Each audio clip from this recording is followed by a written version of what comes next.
23 in here. So we also going to go right back into sales again. Again, you guys control your tables. Simply backdoor them on top. You know, you don't have to be the shining show. You just let them, the driver expressive personality types, let them do the talking and let them think they're in control of the table. But you know who's in front of you, so that's okay. Not only that, controlling tables and turning tables on to managers after your job has been complete, you'll be able to discern what you got on the table. And you got the objections out, the true objections. You switched the hat along the tour at some point way back in the tour.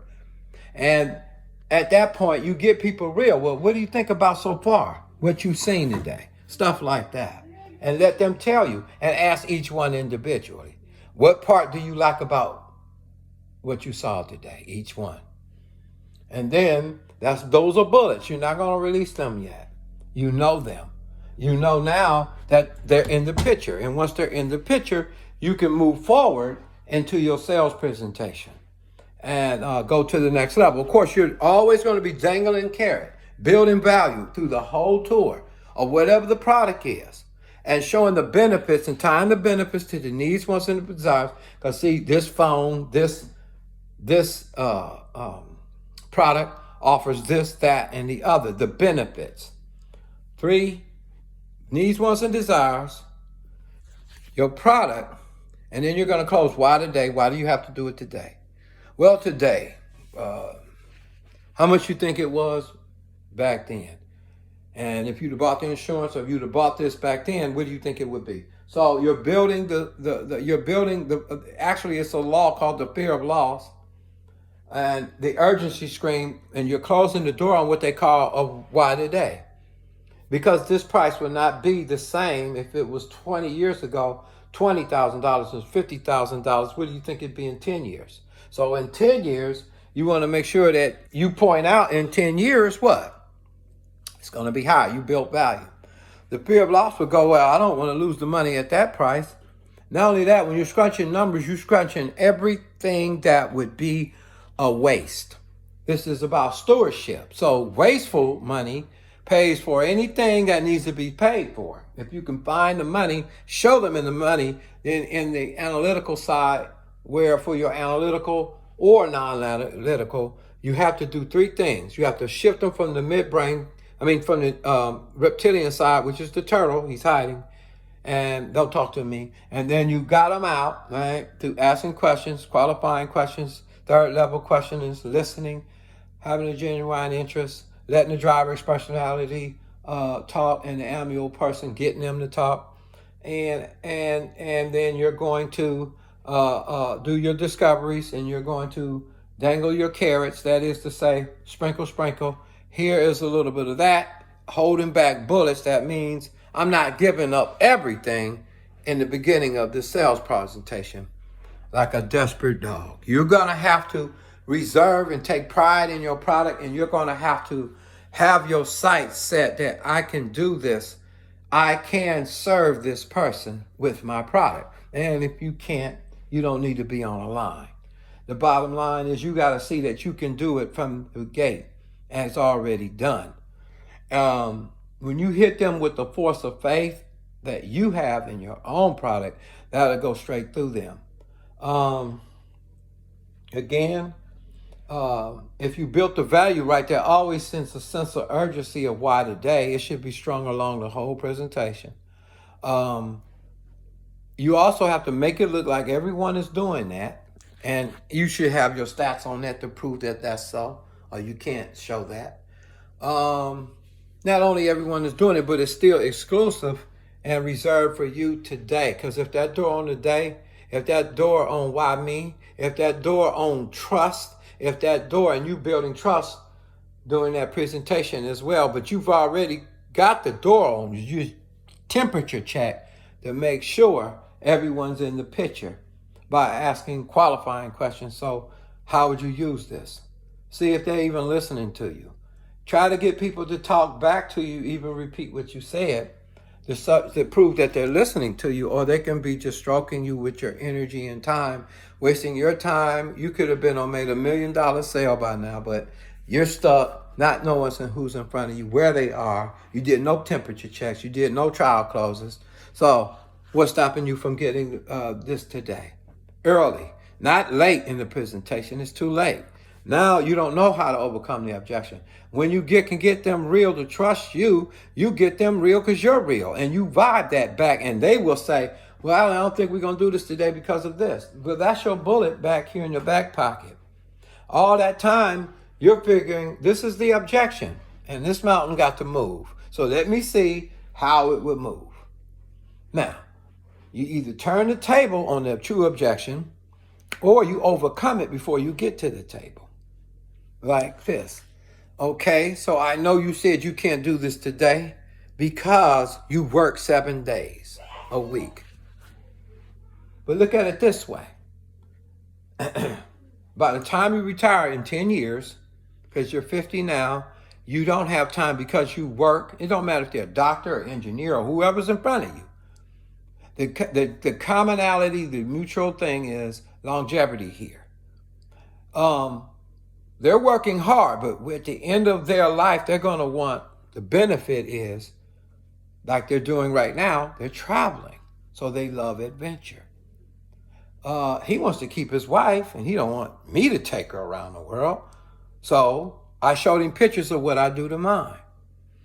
Not only that, but I'm appealing to his most noblest character by saying something like, well, I know you deserve it, at least when you retire. Look at it this way. This is your adventure retirement that goes in with your retirement package. Now the whole deal is sealed. Now you can just go.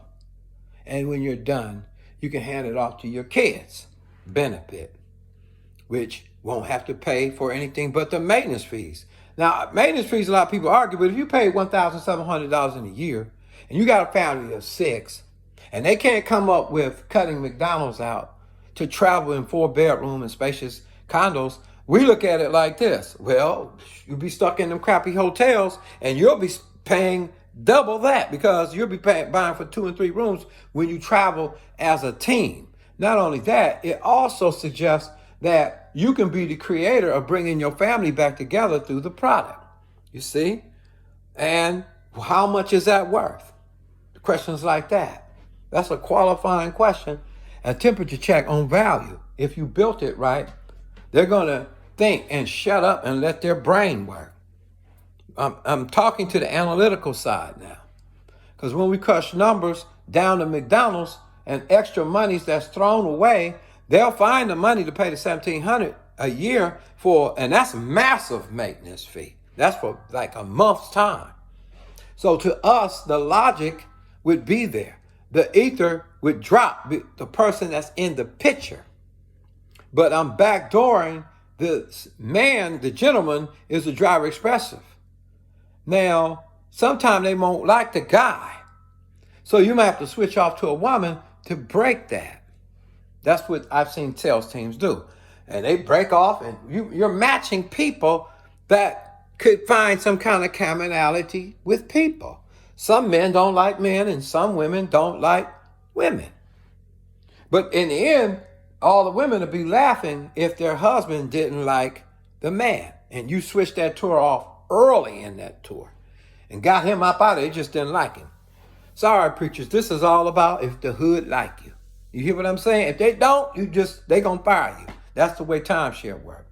Now, if you get them to like you, and they do, and you have favor with them, you can minister to them effectively. And in this case, it was dealing with adventure. And in the end, if it's used right, in the end, they'll be sending you pictures of how blessed they are. And you'll have a friend for life like Charles Schwab going for long term. Long term. Why? Because your product can deliver. You have faith in your product, which is transferred. And you know who's in front of you and which way to sell it. If they're a millennial couple, why should they? I had an Asian couple from China, and they normally can't buy. Right. But check it. They wanted to buy this product, man. And I don't know how they pulled it off. They were only like 12. 12 of them, and they were about the age bracket in the couple was that I saw was 21, 22. They would never buy, man. Come on. They bought. And they were scared. But how did I turn the table? Well, the closer, he was from China. We matched. And guess what? He closed it. Because I couldn't have closed it. I put him in the picture. That was my job. To show them how the product worked. And do my job, what I'm paid to do. They liked it. They saw the benefit. They were millennials. But why today? That urgency wasn't going to scream loud enough. So that one, you got to know what's before you, how to turn the table, and know how to work with your team. Because your team is going to say, hey, man, here's what is scenario. Well, they like it. They want it. They'll use it. It's a matter of trust. And I got the trust, but I can't close it. And you got to be humble enough to know, well, this person can, because they have commonality. And they'll relax them and go back in and relax them again and assure. And the deal will go down. You need variety. You can't be racist and prejudiced. They'll feel you in a minute, man. You got to be cleaned up and ready to serve. Jeremiah 23 and Hoods, this is just some information coming for free. Coming off the line to help the people that now, you got Bitcoin and everyone jumping on board in sales and commissions. So I'm just putting this out here for free, dealing with expansion, job creators, and running sales for. What happened if you had a Nipsey Hussle and your company blew up? You know, how are you going to run it? Winning friends and influence people and Charles Schwab and going long term. You know, what's wrong with that? Read Dale Carnegie, How to Win Friends and Influence People. First book written on socials, and also How to Bring the Best of the Worst People on YouTube. Those books I found very good. And, you know, it's just an art, the philosophy of sales. Jeremiah 23 Hills. Love you. God, bye.